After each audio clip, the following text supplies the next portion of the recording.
Okay, so anyone listening to this is probably already interested in the cutting edge of science, like how we might actually use quantum mechanics to boost human health. Exactly.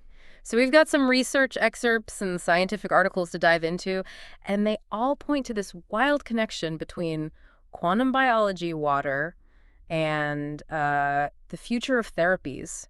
Yeah. Get ready, because this is going to get really interesting. Really fascinating stuff. So we've all heard of quantum mechanics, but it always seemed like something that only happened in physics labs. Right. But now we're seeing evidence that it's happening inside our bodies right now. Yeah, all the time. Not just a theoretical possibility anymore. That's crazy to think about. It is. Like this study from MDPI, it says quantum effects things we used to think only happened in physics labs are actually taking place inside us at this very moment. It's pretty wild. It is wild, but like, what does that even mean? What are these quantum effects doing inside us? Well, the fascinating thing is it's not just random quantum activity. Oh. We're talking about specific phenomena like quantum tunneling and coherence, which living systems seem to be utilizing for very specific purposes. Okay, so back in high school, I remember quantum tunneling being described as particles teleporting through barriers they shouldn't be able to cross. Right. Kind of like a ghost passing through a wall. Is that accurate? Yeah, it's a good analogy to start with. Like, imagine a particle suddenly appearing on the other side of a barrier, even though it didn't have enough energy to get over it. Okay. And that's quantum tunneling, and it plays a role in things like enzyme activity. So enzymes are like tiny machines inside our cells that make chemical reactions happen. Exactly. And they're using quantum mechanics to be more efficient. Exactly. Wow. And then there's quantum coherence, Okay. which is when particles act in sync like a perfectly synchronized dance troupe. Oh, wow. It's this coordinated behavior that enables super efficient energy transfer within biological systems. So are you saying that our bodies are using quantum mechanics to make the most of their energy? It's looking that way, and what's really exciting is that we're seeing evidence of quantum coherence in all sorts of processes. Like what? Enzyme reactions, DNA repair, even Yeah. photosynthesis in plants. Oh, wow. It's not just some fringe theory. This is happening all around us all the time. Okay, so this is already mind-blowing. Yeah. And I know it gets even more interesting because we have to talk about water. Right. I mean, we're like 70% water. Yeah. And I've always just thought of it as kind of being there, you know? But this research from the Water Journal suggests it's so much more than just a passive solvent. Oh, yeah, absolutely. It actually exhibits quantum coherence as well. It does. And what's really intriguing is that water molecules appear to resonate at specific frequencies. Yeah. And one of the key frequencies identified is 54 hertz. That's right. And what's really fascinating is that this frequency can be derived from this mass energy equivalence, E MC². Hold on, so you're saying that the famous equation that describes the relationship between energy and mass is somehow connected to the way water behaves at a quantum level? Potentially, yes. That 54 hertz frequency could be playing a crucial role in various cellular functions. Like what? From how cells communicate with each other to how they transfer energy. It's like water has its own quantum language that we're just beginning to decipher. Okay, I am definitely getting the feeling that water is way more important than I ever realized. For sure. But this Water Journal research goes even deeper, talking about something called coherent water domains. Right. What are those? Well, the picture we used to have of water molecules just randomly sloshing around isn't quite right. Okay. They actually organize themselves into these dynamic domains that vibrate at specific frequencies. It's not just chaos in there. There's Yeah. structure and order. So these domains are like little pockets of organized water within our cells, each with its own specific vibe. That's a great way to visualize it, yeah. And if so, what are they doing? Well, they seem to play a crucial role in energy transfer and stability within cells. Wow. Think of them like tiny resonators, amplifying and directing energy to where it's needed most. This is where we start to see the potential for influencing cellular processes in profound ways. So if we could learn to manipulate these water domains, Yeah. could we actually influence how our cells function? Is that what researchers are looking into? Exactly. Both the MDPI and Water Journal articles mention the possibility of using specific electromagnetic fields or light frequencies to directly influence the structure and coherence of water in our cells. Okay. And the really interesting part is they're looking at frequencies in the terahertz range, which has some really fascinating properties. I know terahertz is a type of electromagnetic radiation. Right. Isn't that what they use in some of those full body scanners at airports? What makes it so special for potentially influencing water in our cells? It has to do with how different frequencies of electromagnetic radiation interact with matter. Right. Terahertz frequencies seem to be particularly well suited to interacting with the vibrational modes of water molecules. Huh. And this opens up the possibility of influencing the formation and behavior of those coherent water domains we talked about. So we're talking about using specific frequencies of terahertz radiation to essentially tune the water in our cells and potentially change how they function. That's the idea. It's still early days, but the potential is there. Wow. And we're not just talking about tweaking things slightly. We're talking about potentially influencing some of the most fundamental processes of life. Yes. Now, you mentioned that our listener had a question about the famous E MC² equation. Yes. They brought up an interesting point about the limitations of that equation. Yeah, they pointed out that nothing is ever truly at rest, and they mentioned something called gamma, the Lorentz factor, Yeah. which I have to admit I'm a little fuzzy on. Yeah, it's a great question because it gets at the heart of some really deep concepts. Okay. The standard E MC² equation we all learn in school is a simplification.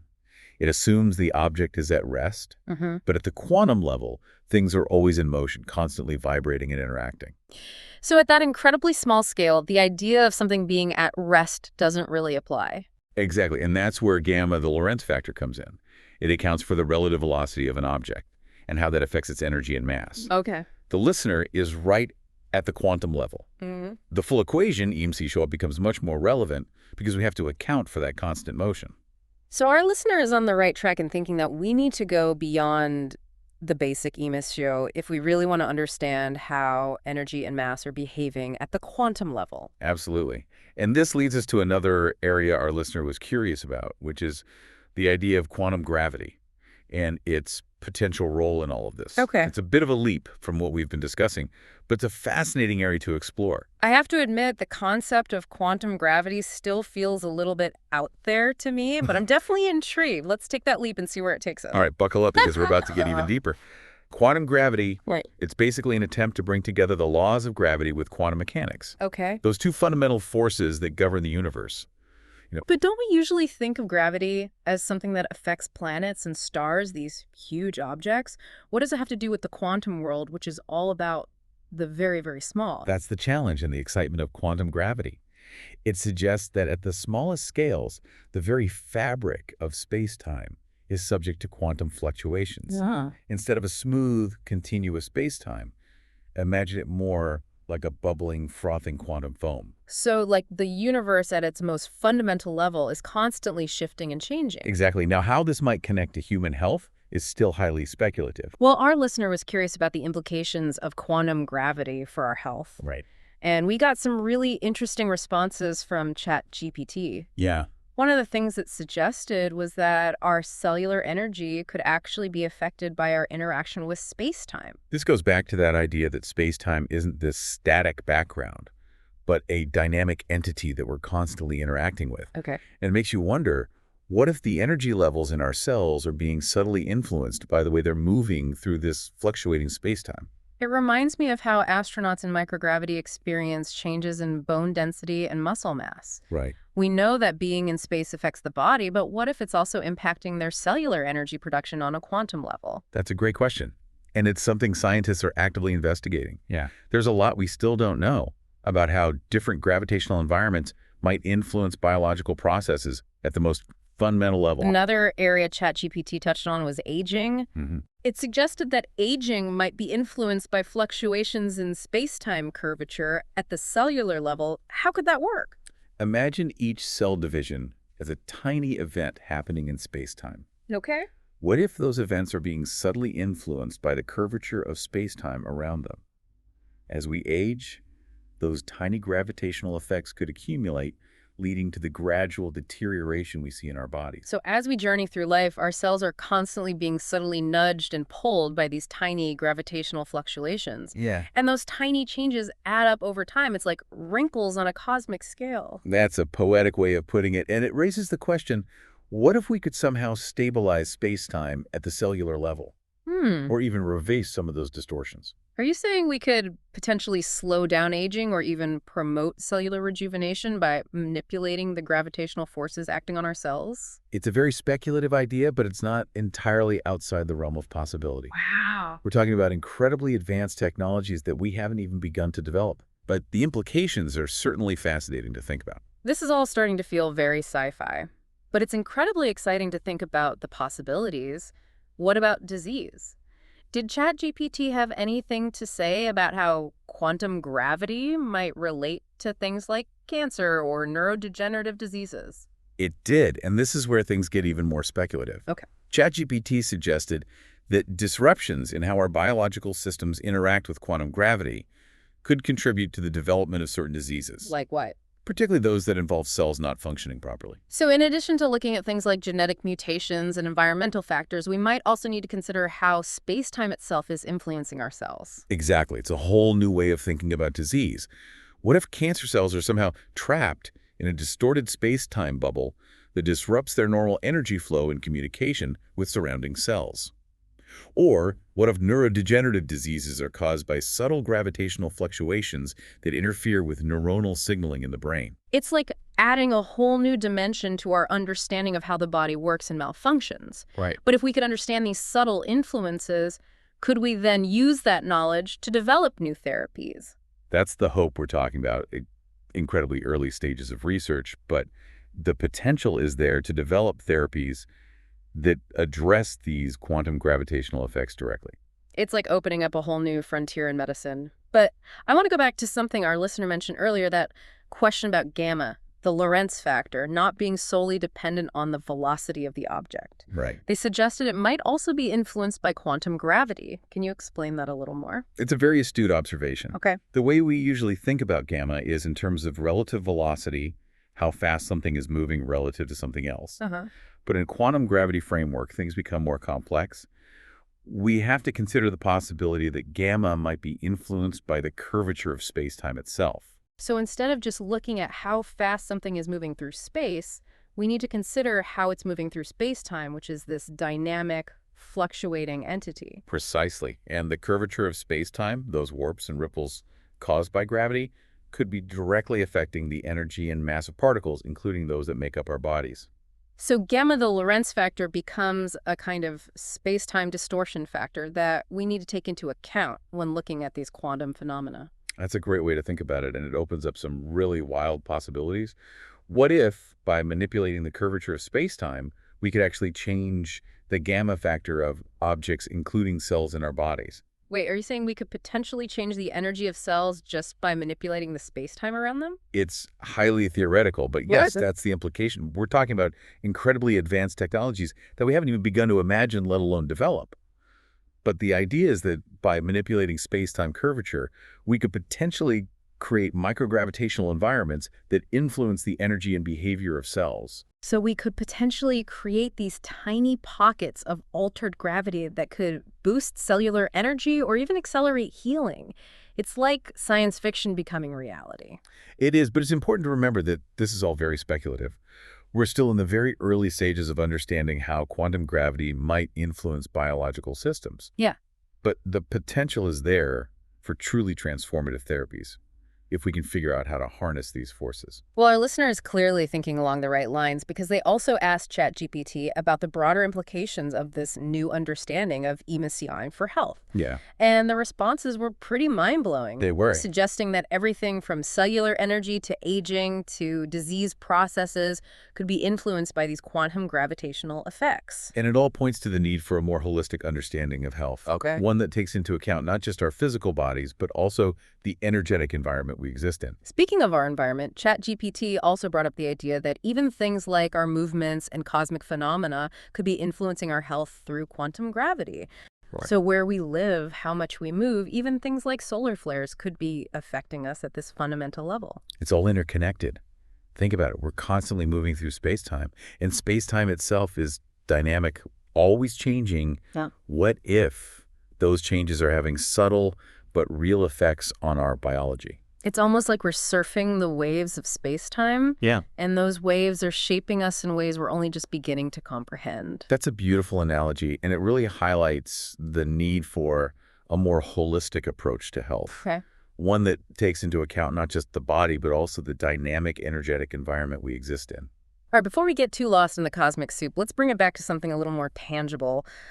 ChatGPT suggested that food might have energetic properties due to quantum interactions? Uh-huh. I have to admit the one intrigued me. Can you elaborate on that a bit? It goes back to the idea that everything has an energetic signature at the quantum level. It's not just about the calories or the nutrients in food.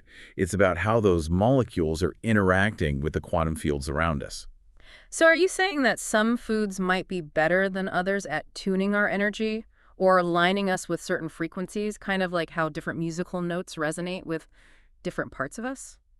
It's certainly an interesting concept to consider.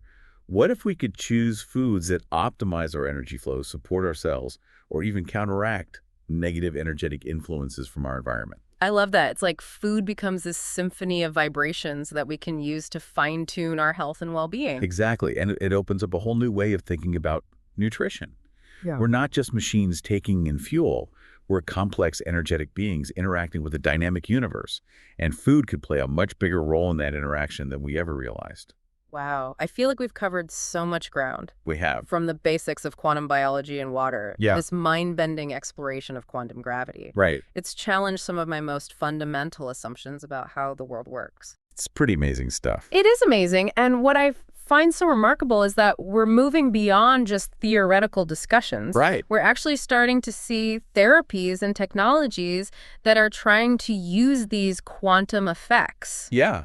For practical application. Like what kind of things? ChatGPT had some interesting ideas. Yeah, it did. Like using specific electromagnetic fields to stimulate mitochondrial activity. Remember learning about mitochondria in biology class? Yeah. The powerhouses of our cells, right? Exactly. They're responsible for producing the energy our cells need to function. Okay. And what's exciting is that researchers are exploring ways to use targeted electromagnetic fields to essentially give those mitochondria a boost, Oh, wow. potentially increasing energy production and improving overall cellular health. So instead of reaching for an energy drink, we might someday have devices that can directly stimulate our cells' energy production. It's possible. That's incredible. Did ChatGPT have any other ideas for how we might use these quantum principles for healing? It even suggested the possibility of using lasers or quantum dots to create precise quantum fields that could interact with our DNA and potentially repair damage or even influence the aging process. Quantum dots interacting with our DNA. Can you explain how that would work? Quantum dots are these tiny semiconductor nanocrystals that emit light at very specific frequencies. Yeah. And those frequencies can interact with the vibrational energy of molecules, including the molecules that make up our DNA. It's a very precise and targeted way of interacting with the building blocks of life. So you're saying we might someday be able to use these quantum dots to literally tune our DNA with light. Potentially. Yeah, it sounds like science fiction, but it's a testament to how quickly this field is advancing. It really does. And ChatGPT didn't stop there. Oh, no. It even brought up the concept of using gravitational waves for therapeutic purposes. Gravitational waves. I thought those were these incredibly subtle ripples in space-time caused by massive cosmic events like black holes colliding. Right? How could we possibly use those for healing? It sounds like science fiction. I agree, but remember those microgravitational environments we talked about earlier? Yeah. There might be ways to generate very specific gravitational fields that could influence cellular processes in beneficial ways. So instead of going to a spa for a massage, we might someday step into a gravitational wave chamber for a cellular tune-up. I love that image. Oh. And it highlights how these discoveries are pushing us to rethink our entire approach to health and well-being. It's all about understanding that we're not just these isolated physical beings, Right. but rather intricate parts of this vast interconnected web of energy. Absolutely. And everything from the food we eat to the gravitational fields we're exposed to can potentially influence our health and vitality. That's right. And speaking of food, remember that conversation we had about food potentially having energetic properties? Yes. Due to quantum interactions? Yeah, sure. ChatGPT took that idea a step further and suggested that we might someday be able to create quantum diets tailored to our individual needs. So instead of counting calories, we'll be calculating quantum vibrations. What would a quantum diet even look like? Imagine choosing foods based not just on their nutritional content, but also on their energetic properties and how they interact with your unique energetic signature. It's about creating a symphony of vibrations that nourish and support your body at the deepest level. It's like a whole new level of personalized nutrition where we're not just feeding our physical bodies, but also nourishing our energetic selves. Exactly. And it all comes back to that interconnectedness we've been talking about. Yeah. It's about understanding that we're not separate from the universe, but rather an integral part of it, constantly exchanging energy and information with everything around us. Well, this deep dive has been an incredible journey. We've covered so much ground, and I feel like I'm walking away with a completely new perspective on life, the universe, and everything. It's truly remarkable, isn't it? Yeah. We started by exploring how quantum mechanics is at work in our bodies right now, and we ended up delving into the mind-bending possibilities of quantum gravity and its implications for health and healing. And somewhere along the way, we discovered that water, that seemingly simple substance, might hold the key to unlocking some of the greatest mysteries of life and consciousness.